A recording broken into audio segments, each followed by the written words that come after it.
Et us tout le monde, c'est Ansei, j'espère que vous allez bien. Je vais vous parler aujourd'hui du nouvel opening de Dragon Ball Super.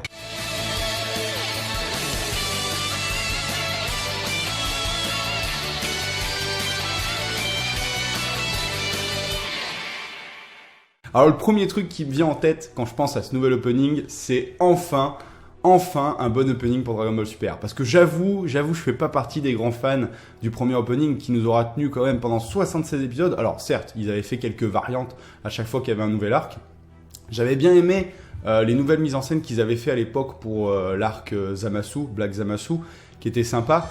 Mais j'étais vraiment pas du tout fan du thème musical qu'ils avaient choisi pour ce premier opening. Et j'avoue que les trois quarts du temps, bon, je matais l'opening une fois, mais après, je zappais l'opening pour passer à l'épisode, quoi. Hein, parce que bon, voilà, j'accrochais pas trop.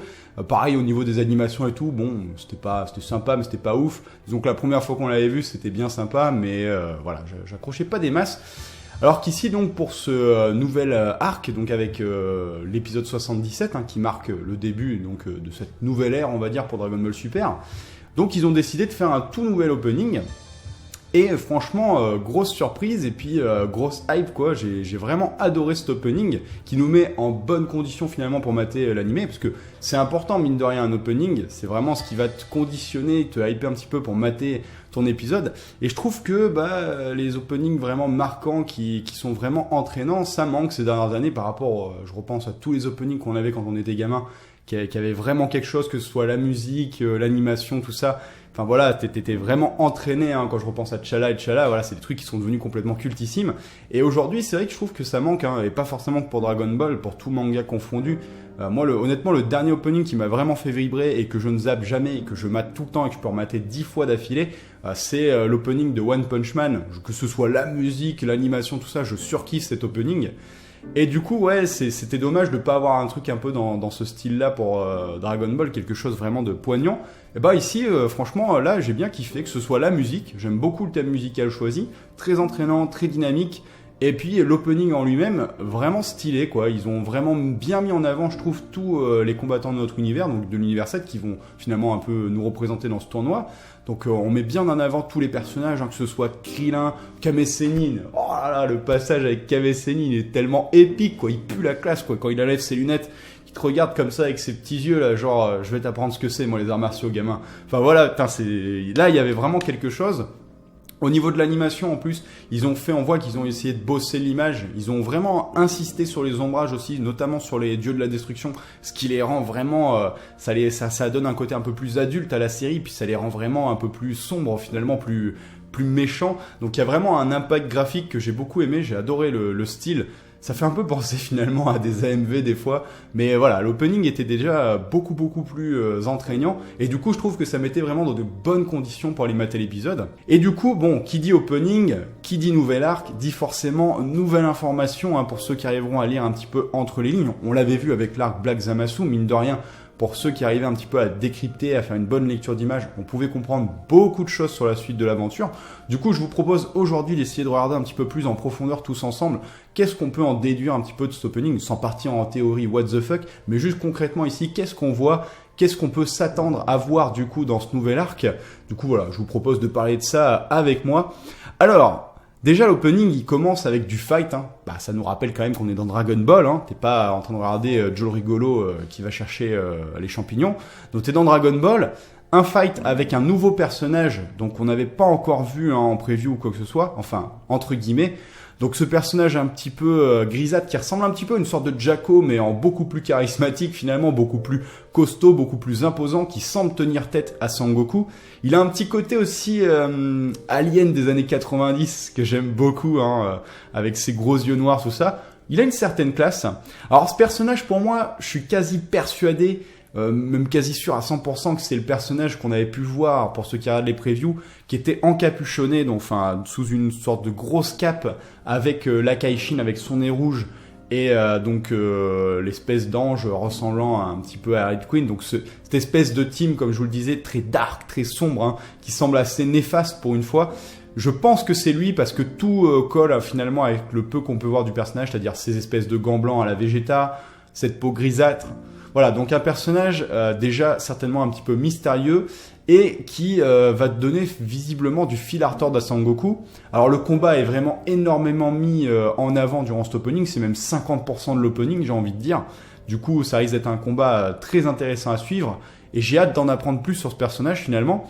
Alors on peut remarquer donc du coup que visiblement de l'univers d'où il vient, ils ont tous la même tenue, c'est représentant l'univers. On a 2 screens où on peut le voir avec d'autres membres de sa team. Et donc on peut reconnaître, il y en a un moment qui est vraiment qui m'a marqué tout de suite et qui a marqué plein de gens. On peut reconnaître un personnage qui semble être de la race de Bilus et Champa, donc qui a la même tenue qui est avec eux. Il semble pas très gentil. Du coup, ça peut être l'occasion d'en apprendre peut-être plus sur la race de Bilus des Champa. Ça, vraiment, déjà, c'est quelque chose qui m'intéresse énormément. Et puis, ça peut être aussi l'occasion d'en apprendre plus dans le sens que, par exemple, peut-être que la race de Bilus et Champa, je me posais la question si à l'image des Saiyajin, ils ont peut-être pas des prédispositions finalement pour le combat. Ce qui explique quand même qu'ils sont, il y en a déjà 2 en tant que dieu de la destruction. Là, ici, on en retrouve un autre qui arrive d'un autre univers visiblement. Donc on va peut-être savoir un petit peu d'où vient la race de Bilus et Champa, de quel univers elle vient. Parce qu'après tout, on ne sait pas si Bilus vient concrètement de l'univers 7, de l'univers 6, peut-être d'un autre univers. Donc ça peut être très très très intéressant. Et puis ça m'a fait me faire une réflexion tout de suite, c'est que c'est vrai qu'avec le nombre de participants qui sont annoncés, j'ai du mal à voir le tournoi arriver à son terme. Alors après, on peut se tromper. Peut-être que comme beaucoup de gens le pensent, on va peut-être faire face à quelque chose, une sorte de grosse mêlée générale. Et ceux qui auront réussi à passer ça, après ce sera des matchs de poule peut-être. Mais je me demande du coup, sinon, si on va pas avoir peut-être des intervenants qui vont essayer de chambouler un petit peu tout ça, de mettre la pagaille finalement, d'interrompre ce tournoi. Ce sera peut-être le cas de cette team qui semble quand même être étrangement beaucoup mis en avant, qui semble quand même assez néfaste. Il semble pas, ça semble pas être des enfants de cœur quoi. Donc ensuite, il y a un autre truc que j'ai pu remarquer avec cette team, c'est donc la fameuse Saiyajin qui avait fait pas mal de bruit sur la toile. J'étais quasi persuadé qu'elle viendrait probablement de l'univers 6, comme pas mal d'entre vous, puisque sa tenue ressemblait quand même pas mal à celle de KB. Eh bien, dans l'opening, je suis pas sûr à 100% que ce soit elle, mais j'en ai bien l'impression. On peut voir derrière ce personnage, donc ce nouveau personnage avec sa tenue, eh bien à un moment on peut apercevoir notamment cette nouvelle Saiyajin qui semble faire partie de cette team et non pas de l'univers 6. Elle semble être avec eux. Elle fait beaucoup plus froide, d'ailleurs beaucoup plus sombre quand on la voit avec eux. Alors est-ce qu'on va peut-être pas faire face à une grosse surprise, c'est-à-dire une Saiyajin provenant d'un autre univers? En fait, peut-être que on pense que les Saiyajins sont présents que dans l'univers 6 et 7. Peut-être qu'en fait, il y a des Saiyajins dans d'autres univers en fait encore. Après tout, si par exemple ce personnage qui ressemble étrangement à Bilus appartient encore à un autre univers, voilà, ça veut dire que n'importe quelle race peut être potentiellement présent dans plus de 2 univers. Ça veut pas forcément dire que parce que l'univers 6 et 7 sont jumelés, que par exemple il n'y a que des humains dans l'univers 6-7, il y a peut-être des humains dans d'autres univers. Donc ça, je pense que ça peut être une chose très intéressante parce qu'on aura peut-être une autre évolution de Saiyajin. Et aussi, ça expliquerait quelque chose, c'est que admettons que la Saiyajin qu'on a vue là, donc qui semble avoir une transformation très proche de celle de Broly, vienne vraiment de l'univers 6. Moi, il y a quand même quelque chose qui me pose problème, c'est que KB ne semblait pas du tout connaître, ne semblait pas du tout savoir ce que c'est qu'un Super Saiyajin. Alors, soit on peut imaginer qu'à la suite de son combat, parce que là il y a quand même 1 voire 2 ans qui sont passés, il a peut-être enseigné la transformation de Super Saiyajin donc à son peuple, donc aux Saiyans de l'univers 6, et en a découlé cette jeune fille qui semble avoir une transformation complètement abusée. Ou alors, du coup, elle vient d'un autre univers, et là, les Saiyans ont encore une autre évolution, peut-être différente, ce qui peut être très intéressant. Après, donc, dans la bande-annonce, on a, comme je le disais tout à l'heure, une grosse mise en avant, de notre Z-Team, et notamment, à un moment donné, de Sangohan. Alors ça, je pense que c'est un des passages qui a marqué vraiment beaucoup de gens en parlent sur les réseaux sociaux. Donc ce Gohan en mode méditation qui rappelle curieusement quand même un petit peu cette méditation qu'il a dû faire pour obtenir le potentiel éveillé. Alors certes c'était plus un rituel avec le Daikaioshin, mais si on regarde bien, il y a une sorte de méditation quand même dans ce truc-là. On retrouve quand même ce côté un peu méditation, développement de son potentiel. Donc est-ce que c'est pas un petit message pour nous faire comprendre qu'il est en train d'essayer de relibérer son potentiel? Et franchement, quand on voit la suite, l'image suivante, ça correspond quand même pas mal parce qu'on peut le voir ouvrir les yeux avec cette fameuse aura blanche qui est vraiment typique, caractéristique du potentiel éveillé. Donc peut-être enfin le retour de Mystic Gohan et peut-être un Mystic Gohan amélioré puisqu'on peut le voir avec des espèces d'éclairs d'énergie autour de lui. Donc voilà, on va peut-être se diriger un petit peu à l'image de Mirai Trunks, qui avait sa transformation on va dire unique, qui lui est propre. Peut-être que Gohan va avoir sa propre transformation aussi, hein. Peut-être une sorte de mystique Gohan divin ou un truc dans ce genre-là. Après tout, quand on regarde la transformation de Mirai Trunks, il avait une transformation un peu bâtarde, une sorte de Super Saiyajin Blue, Super Saiyan, quoi, un mix des deux. Donc ils ont intitulé, je crois, Super Saiyajin enragé. Peut-être qu'on va avoir faire la même chose finalement avec Gohan, une sorte de mix entre le Super Saiyajin Blue et le Mystic Gohan qui pourrait donner quelque chose de vraiment très stylé.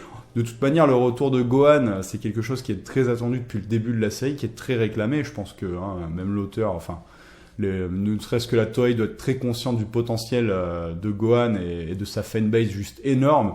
Donc s'il est présent dans les 10 combattants, à mon avis, c'est pas anodin. Donc on peut s'attendre à du lourd avec ce Gohan, je pense, maintenant. Et on aperçoit donc un personnage qui affronte Vegeta, donc une sorte de bibendum, ça a l'air d'être une fille. Hein. Donc Vegeta semble pas la prendre au sérieux puisqu'il affronte en Super Saiyajin. Visiblement, ce personnage, il a l'air d'appartenir à l'univers 6, puisqu'on la voit aux côtés de Magetta, de Hit, tout ça. Et donc après, ça enchaîne avec encore Goku face à cet étrange combattant. Et il passe en Super Saiyajin, puis en Super Saiyajin Blue.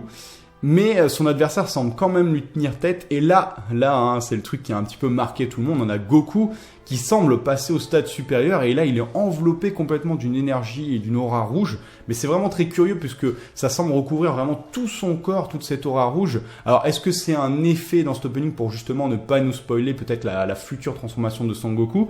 Mais il semble briser en fait ce voile.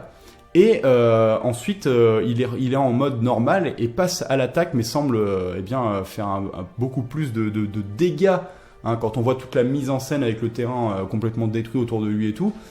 Du coup, moi, ça me fait me faire une remarque que je vous avais déjà faite il y a bien longtemps, hein, avant qu'il y ait le Super Saiyajin Blue d'ailleurs, où je crois que Dragon Ball Super n'était pas encore annoncé, on faisait déjà des petites vidéos, c'était vraiment au début, où je vous disais que je me demandais si du coup l'apogée finalement des transformations du Saiyajin, ce serait pas finalement de revenir en mode normal avec peut-être en ayant absorbé tout le pouvoir d'un dieu, hein, puisqu'à l'époque voilà c'est ce qu'il avait un peu fait avec le Super Saiyajin God quand il absorbait tout le pouvoir pour redevenir Super Saiyajin, mais un Super Saiyajin complètement développé.